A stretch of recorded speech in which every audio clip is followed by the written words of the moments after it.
Good morning. It's Tuesday, January 4th. And yesterday, January 23rd, was the start of the new tax season. It's a time we have to get ready to fill out our income tax forms for the year of 2022. Now, it wasn't a great year all around, but maybe we find some tax benefits in the upcoming year. And here's one that is often overlooked by seniors and retirees. Unfortunately, there are many in our age group that don't take the time to look for tax-saving opportunities. And so I looked at some, and I'm going to give them to you. And, I want everybody to get a fair shake when they fill out their tax forms.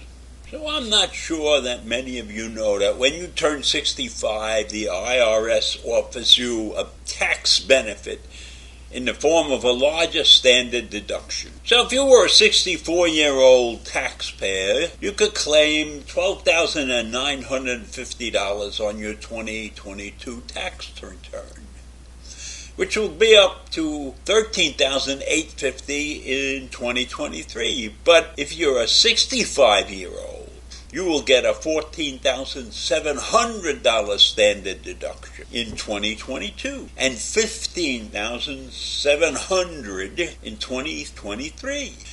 The numbers are a little different if you're married, and if one of the spouses is over 65, then they get an extra $1,400. If both spouses are over 65, then they get an extra $2,800 as part of their deductions. So you have to pay attention when you're filling out the forms, or you have to check and see what TurboTax is going to do for you, etc. Or you have to talk to your accountant who will know what to do, I hope. Another interesting fact I learned is that if you're retired, you don't put any more money, you can't put any more money into your IRA account, a traditional one or a Roth IRA. But if you are retired and your wife is still working, she can put money into your IRA account up to $6,000, as well as putting money into her own IRA account. So that's a nice benefit.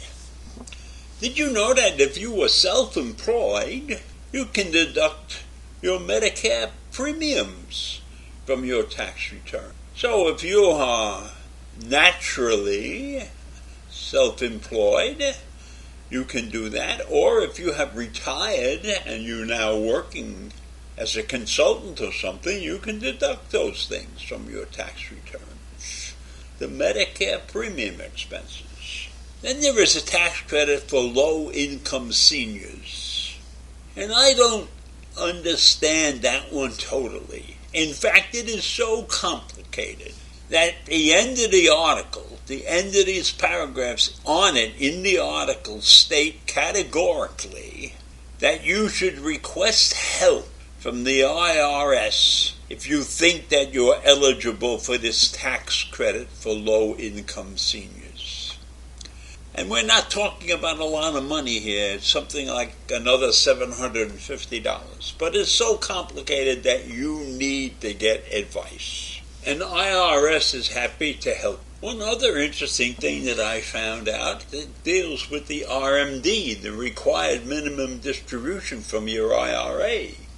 You have to pay taxes on that required minimum distribution. But if you take that money and you donate it to a charity, then you don't have to pay taxes on what you donate, on what you have taken out of that account. So that might help you in some cases avoid a certain amount of taxes. If you give the money instead of to the federal government, you give it to your local charity, or the charity of your choice, etc. So you can avoid some taxes on your RMD when you take it out if you give it to a charity. Now, if you have a large estate, then you might want to consider giving an annual gift to members of your family. You can give up to $16,000 a person to your family without paying any taxes on that. So that's something to consider, the annual gift and the annual gift tax avoidance. Now, much of this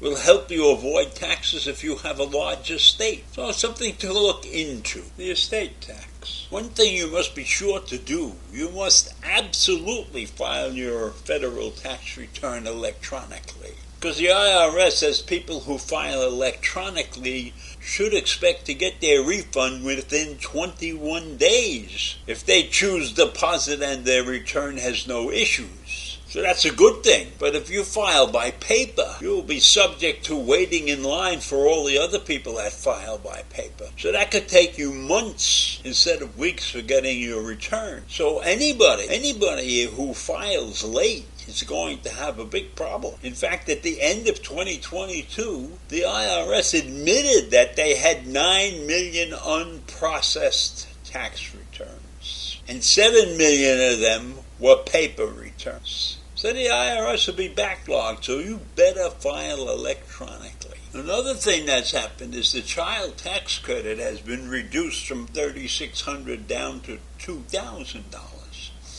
And that doesn't affect us in our generation, but it will affect our children or our grandchildren, right? The rules on the standard charity deduction have changed. Of $300 that you could take even if you didn't itemize, but that's been eliminated. Now, if you want to take a charitable deduction, you must itemize the deduction. That's a big change. And if you have mutual funds, you may be in trouble tax season, because while the fund values may have gone down because 2022 was not a great year, many funds sold stocks and produced revenue. And so you have to watch out for that, because if you got distributions from your funds, they're considered profitable. And you may be paying profit even though the value of the funds went down. There's another interesting thing to watch out for. You may not be ready to file your taxes on a certain time. And if you don't, you can get an extension, a 6-month extension till October 16th. But if you owe money, or you think you owe money, you still have to pay that by April 18th or whatever that day is. And you can file the return later, but you have to file the tax money anyhow. Because that's what I had to do last year. I had an extension, but I still had to pay the taxes before the extension and everything ended. So be careful when you're filling out your tax forms this year. Make sure you know what you're doing, and look for every possible nook and cranny to save you some money. And that's it for today. It's tax season. A wonderful time of the year, because it's the spring usually. Have a great day. Bye.